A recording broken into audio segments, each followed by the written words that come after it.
Hello dear student, hope all of you are fine. You are watching SD School Online Education. Hello student, देखिए भाई, हमने last video में आपको business study की chapter first कराया था, जिसमें हमने इकोनॉमिक एक्टिविटी के बारे में डिस्कस किया था। इकोनॉमिक एक्टिविटी कितने टाइप्स की होती है? 3 टाइप्स की होती है, बिजनेस, प्रोफेशन एंड एम्प्लॉयमेंट। तो बिजनेस के बारे में हमने वहाँ बता दिया था, कैरेक्टरिस्टिक्स के बारे में हम बिजनेस की डिस्कस कर चुके हैं। एक बात और, आपको जो बिजनेस स्टडी की जो बुक परचेज करनी है, अभी तो लॉकडाउन चल रहा है, लेकिन फिर भी अगर परचेज करनी है तो उसका राइटर का नेम है R.K. सिंगला। ये आपको राइटर नेम R.K. सिंगला की बिजनेस स्टडी की बुक को परचेज करना है। चलिए अब हम टॉपिक शुरू करते हैं। आज का वीडियो का हमारा जो टॉपिक है वो फर्स्ट चैप्टर ही है। फर्स्ट चैप्टर से आगे जो सेकंड हमारी इकोनॉमिक एक्टिविटी थी, प्रोफेशन, उसके बारे में हमें आज बात करेंगे। प्रोफेशन यानी पेशा।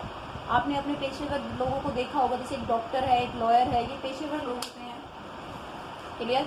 तो यहाँ पेशा वह व्यवसाय है जिसके अंतर्गत एक व्यक्ति विशिष्ट ज्ञान प्राप्त करके दूसरे व्यक्ति को निर्देश, मार्गदर्शन या परामर्श देता है। यानी पेशा वह व्यवसाय है जिसके अंतर्गत एक व्यक्ति विशिष्ट ज्ञान, जैसे डॉक्टर है, वो आपको कब डॉक्टर ने पहले डॉक्टरी की पढ़ाई करी हुई, यानी विशिष्ट ज्ञान उसने प्राप्त किया, उसके बाद वो दूसरे व्यक्तियों को निर्देश यानी बताता है उन्हें क्या करना है, क्या नहीं करना, गाइडलाइन देता है, एडवाइस देता है। जैसे एक लॉयर लगा लीजिए, आप झगड़ा हो जाए, कोर्ट में केस लाना है, तो वो आपको फीस लेता है, फीस के बदले क्या देता है? डायरेक्शन देता है आपको क्या करना है और क्या नहीं करना है। जैसे डॉक्टर बताता है खाने से पहले दवाई लेनी है, खाने के बाद लेनी है, क्या करना है, गर्म पानी पीना है, ठंडा पानी पीना है, ठीक है। ऐसे ही तो पेशा भी हमारा क्या है? इकोनॉमिक एक्टिविटी है, लेकिन इसे हर कोई नहीं कर सकता, केवल वही व्यक्ति पेशे में इंक्लूड किया जाएगा जिसने उससे रिलेटेड वो विशिष्ट ज्ञान प्राप्त किया होगा। चलिए अब इसकी कैरेक्टरिस्टिक्स के बारे में हम बात करें।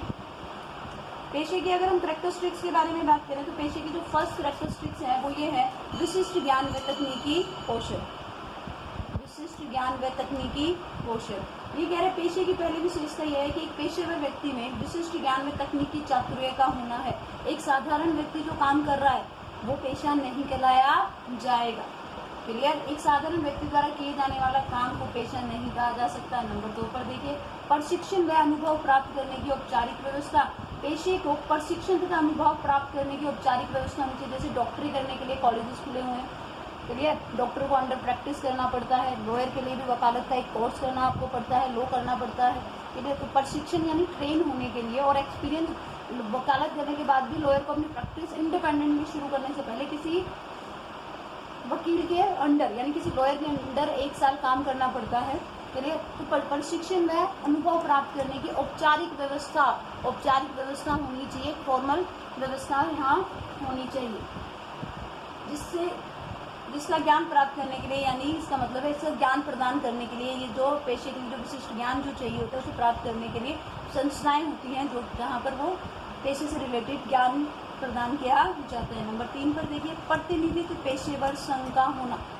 क्लियर? यहाँ आप देखेंगे तो बार काउंसिलिंग ऑफ इंडिया जो होती है वो लॉयर से रिलेटेड काम कराती है। Medical counselling of India, PMT के जो एग्जाम हेल्ड होते हैं वो मेडिकल काउंसिलिंग ऑफ इंडिया द्वारा हेल्ड किए जाते हैं। इंस्टीट्यूट ऑफ चार्टर्ड अकाउंट, ये CA के काम को एनालाइज करती है। इससे रिलेटेड प्रतिनिधित्व पेशेवर संघ ये क्या करती हैं? ये जो हमने आपको बताया, ये क्या क्या करती है? ये अपने सदस्यों के व्यवहार को नियंत्रण करते हैं। यानी बार काउंसिलिंग ऑफ इंडिया जो है वो लॉयर से रिलेटेड जो वकालत के पेशे से जुड़े हुए लोग हैं उनके सदस्यों के व्यवहार को नियंत्रित करेगी। तो मेडिकल काउंसिलिंग ऑफ इंडिया वो मेडिकल स्टूडेंट, डॉक्टर हो गए, नर्स हो गए, उनके सदस्य, यानी ये बार काउंसिलिंग जो हमने यहाँ एग्जाम्पल के तौर पर आपको दिए हैं, ये क्या, इनका काम क्या है? अपने सदस्य, जो भी इनके सदस्य हैं, उनके व्यवहार को नियंत्रित करना, मार्गदर्शन देने हेतु कोड ऑफ कंडक्ट, आचार संहिता बनाना, न्यूनतम योग्यता निर्धारित करना। यानी मेडिकल, तो अगर काउंसिलिंग ऑफ इंडिया की बात करें तो उन्होंने न्यूनतम योग्यता डॉक्टर बनने के लिए क्या लिखी हुई है? +2 मेडिकल से पास आउट। लॉयर बनने के लिए आप +2 पास आउट होने चाहिए। क्लियर? CA करने के लिए आपको +2 कॉमर्स होना चाहिए। यानी न्यूनतम योग्यता का निर्धारण करना, ये काम किसका है? इस प्रतिनिधित्व पेशेवर संघ का होता है, अपने रिलेटेड पेशे के अंतर्गत। और पेशे के में प्रवेश को नियमित करना रहेगा। हर साल आप जानते हैं डॉक्टर के टेस्ट होते हैं, लॉयर के टेस्ट होते हैं। क्लियर? तो पेशे में प्रवेश को नियमित भी करना है और एक सिस्टमेटिक तरीके से वहाँ पर एंट्री आप वगैरह आपकी होती है। हमने अभी नंबर 3 में कोड ऑफ कंडक्ट यानी आचार संहिता के बारे में बताया था। आप जानते हैं पेशे से रिलेटेड जो भी किसी पेशे से आप जुड़े होते हैं आपको उस पेशे की कोड ऑफ कंडक्ट का फॉलो अप करना ही पड़ता है, आचार संहिता का पालन करना ही पड़ता है। जैसे डॉक्टरी का भी अपना है।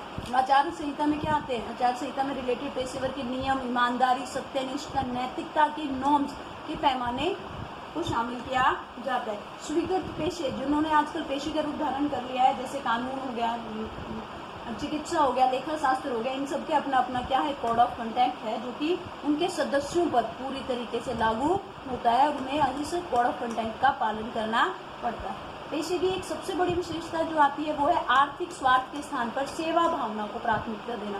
पेशेवर एक जो पेशेवर व्यक्ति होता है उससे ये उम्मीद की जाती है या पेशे में ये पेशे की एक धारणा है, जैसे एक डॉक्टर अपनी फीस से पहले क्या करेगा? सेवा भावना को प्राथमिकता देगा, वो मरीज की सेवा, मरीज की जान बचाने के रिलेटेड वो काम करेगा। ये कह रहे हैं अन्य धंधों या व्यापार की भांति पेशा करना भी जीवित रहने के लिए तो धन कमाने का एक साधन है, जिससे विशेष ज्ञान के आधार पर लोग उचित पारिश्रमिक फीस के जरिए प्राप्त करते हैं। यही कारण है पेशेवर लोगों को समाज में, सोसाइटी में एक सम्मान प्राप्त होता है, परंतु उन लोगों से वो लोग आर्थिक अपने स्वार्थ से ज़्यादा किसको प्रमोट ज़्यादा देते हैं, किसको इम्पोर्टेंस ज़्यादा देते हैं? सेवा भावना को ज़्यादा इम्पोर्टेंस पेशे के अंतर्गत दी जाती है।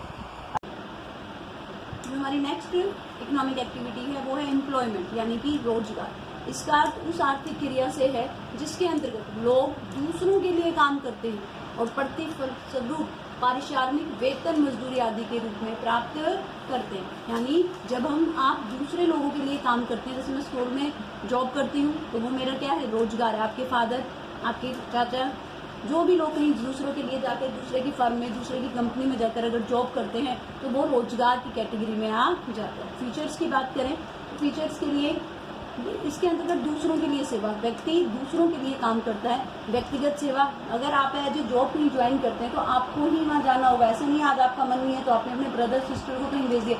यहाँ पर व्यक्तिगत सेवा यानी आपको खुद जाकर ही वो काम यहाँ पर करना होगा। समझौता यानी जो आपको नौकरी देने वाला एम्प्लॉयर है और आप दोनों के बीच जो समझौता होता है, काम इतने घंटे करेंगे, इतने दिन की छुट्टी होगी, इतना वेतन मिलेगा, ये एक एग्रीमेंट पे रोजगार आपकी नौकरी बेस होती है।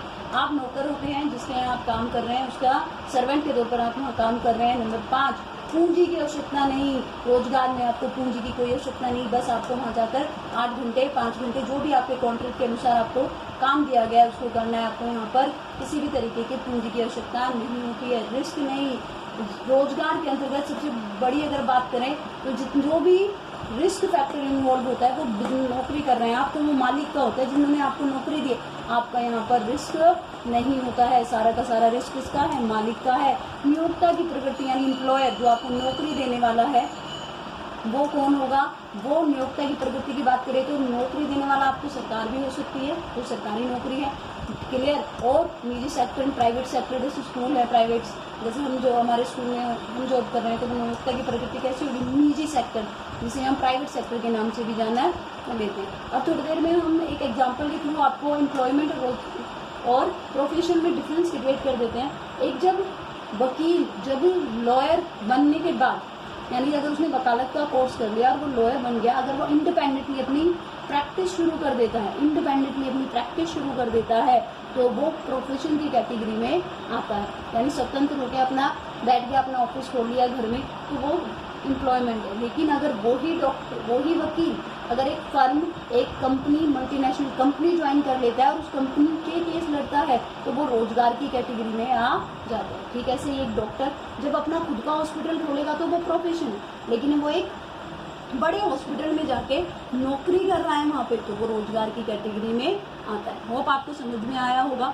हमारी बुक में जो नेक्स्ट टॉपिक है हमारा वो इन तीनों में हमारी जो तीनों इकोनॉमिक एक्टिविटी हैं, व्यवसाय, प्रोफेशन एंड रोजगार, यानी कि रोजगार, व्यवसाय, थर्ड वन इज पेशा, इन तीनों में डिफरेंस है। हमने आपको यहाँ एनालाइज करके बता दिया है, तीनों के बारे में फीचर्स बता दिए हैं, तो आप एक बार स्टडी करिएगा, एक बार एनालाइज कीजिएगा इन तीनों में आपस में क्या डिफरेंस है।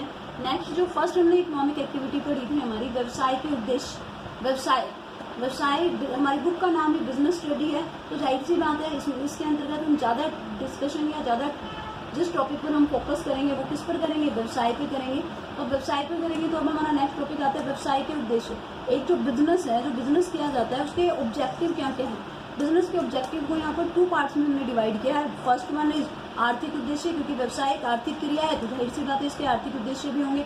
और व्यवसाय, क्योंकि समाज में व्यवसाय किया जाता है तो व्यवसाय के क्या होंगे, सामाजिक उद्देश्य भी होंगे। तो व्यवसाय के पहले आर्थिक उद्देश्यों की बात अगर हम करें तो व्यवसाय के आर्थिक उद्देश्यों में आर्थिक यानी जिनमें पैसा इन्वॉल्व है, ठीक है, फाइनेंशियल कंडीशन इन्वॉल्व यहाँ पर हो जाएगी। तो प्रॉफिट मेकिंग सबसे पहला इससे उद्देश्य आ जाएगा। लाभ अर्जित करना, क्या आपने कभी सुना है कि कोई व्यक्ति इसलिए बिजनेस करना चाहता है कि वो लॉस में जाना चाहता है या हानि उठाना चाहता है? नहीं, कोई भी व्यक्ति सिर्फ और सिर्फ अगर वो बिजनेस खोल रहा है तो सिर्फ लाभ कमाने के लिए कर रहा है। अब बात उठती है लाभ कितना कमाया जाए।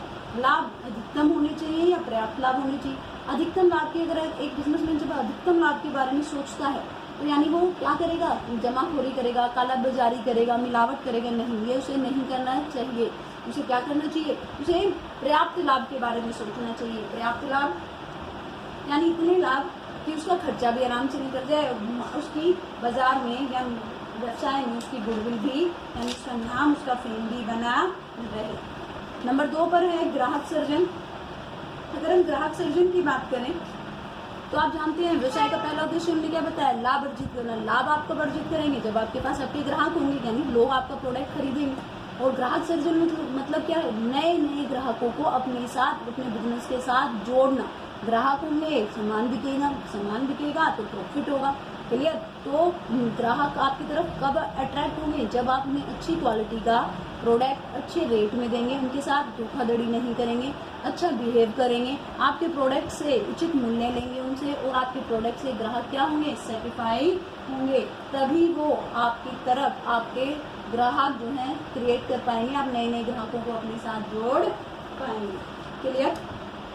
ठीक है, ग्राहकों की संख्या में जब वृद्धि होती है तो ग्राहकों का सर्जन होता है और उससे कारण लाभ, संख्या अधिक लाभ पर अपने आप पहुंच जाती है। थर्ड जो आर्थिक उद्देश्य का जो थर्ड पॉइंट है वो हमारा है नव परिवर्तन। नव परिवर्तन को हम इंग्लिश में क्या कहते हैं, इनोवेशन। इनोवेशन यानी नवाचार, इसे हमें क्या कहेंगे, नवाचार। एक आप ये ह्यूमन नेचर है, किसी भी चीज़ की तरफ अगर वो खरीद भी रहे हैं तो आपको उसमें कुछ नयापन चाहिए होता है, क्लियर। तो नया एक बिजनेसमैन को हमेशा अपने ग्राहकों को कोई नई चीज़ प्रोवाइड करने के बारे में, इनोवेशन के बारे में सोचना चाहिए, ताकि उसका ग्राहक उससे बोर ना हो, किसी दूसरी चीज़ पर शिफ्ट ना हो। क्योंकि आज के टाइम में कंपटीशन टाइम है, टफ कंपटीशन, हर एक बिजनेसमैन को टफ कंपटीशन का सामना करना पड़ता है। रोज़ नए मार्केट में लोग उतर रहे हैं, लोग नए कंपटीटर, नई फर्में, नई कंपनी आ रही हैं।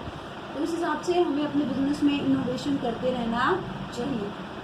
इनोवेशन के अंतर्गत हमें अपने ही जो प्रोडक्ट है उसकी पैकिंग चेंज कर सकते हैं, उसके नए प्रयोग बता सकते हैं, क्लियर। जो हम चीज़ ग्राहकों को दे रहे हैं उसके साथ कोई और नई चीज़ अपने ग्राहकों को प्रदान कर सकते हैं, एडवर्टाइजमेंट नया ला सकते हैं, क्लियर। इसी प्रकार व्यवसाय में वस्तुओं के उत्पादन से लेकर वस्तुओं के वितरण की अनेक प्रकार की नवीनताएं ला जा सकती है। ये भी इनोवेशन का ही एक तरीका है कि लोग पहले रेस्टोरेंट तक खाना जाके पसंद करते थे, परंतु आज ह्यूमन लाइफ इतनी बिजी हो गई है, लोगों को होटल में जाकर खाना पसंद नहीं करते, वो अपने घर पर खाना पसंद करते हैं। तो स्विगी, जोमेटो जैसे नए ऐप आ गए हैं जो कि हमारे घर तक खाना डेवलप देते हैं। यानी वो कोई भी बिजनेस हो, हर बिजनेस में इनोवेशन की एक इम्पोर्टेंट जगह है।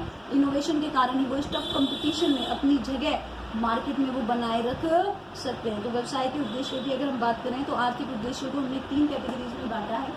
3 कैटेगरी में बांटा है। पहला है लाभ अर्जित करना, ग्राहक सर्जन और नव परिवर्तन। अगर ये तीनों ऑब्जेक्ट ना होंगे तो बिजनेस के लिए अपने आप में सरवाइव करना बहुत मुश्किल हो जाता है। आर्थिक उद्देश्य किसी न किसी रूप से धन उपार्जन की बात कहते हैं। ये तीनों ही किसी न किसी रूप से धन कमाने की बात कहते हैं, इसलिए ये व्यवसाय के लिए बहुत इम्पोर्टेंट है। अब बात करते हैं व्यवसाय के सामाजिक उद्देश्यों की। व्यवसाय की स्थापना कहाँ होती है भाई, समाज में होती है, और वह समाज का एक महत्वपूर्ण अंग होता है। समाज का क्या होता है, एक महत्वपूर्ण अंग होता है। इसी प्रकार जब व्यवसाय समाज में रहकर अपनी क्रियाएं संपन्न करता है, यानी वो समाज के लोग उसमें यहाँ काम कर रहे हैं, समाज से रॉ मटेरियल खरीद रहा है, समाज से ही वो सब कुछ अपने संसाधन को जुटा है, तो समाज के प्रति भी एक व्यवसाय को अपने दायित्व को नहीं भूलना चाहिए। व्यवसाय के महत्वपूर्ण सामाजिक उद्देश्य निम्नलिखित है। फर्स्ट वन है उच्च किस्म की वस्तुएं उचित मूल्य पर प्रदान करना, यानी अच्छी क्वालिटी की वस्तुएं देना अपने ग्राहकों को। ना केवल वो वस्तु अच्छी क्वालिटी की होनी चाहिए बल्कि फेयर रेट पर भी देनी चाहिए कि ज़्यादा से ज़्यादा ग्राहक उसे खरीद सके। उसे अपने ग्राहकों के साथ कभी भी मिलावट, जमाखोरी आदि नहीं करनी चाहिए, मुनाफाखोरी नहीं करनी चाहिए, कम तोड़ना जैसी चीज़ें उसे नहीं करनी चाहिए, झूठे विज्ञापन आदि नहीं देने चाहिए, ग्राहकों को झूठ नहीं बोलना चाहिए। क्लियर?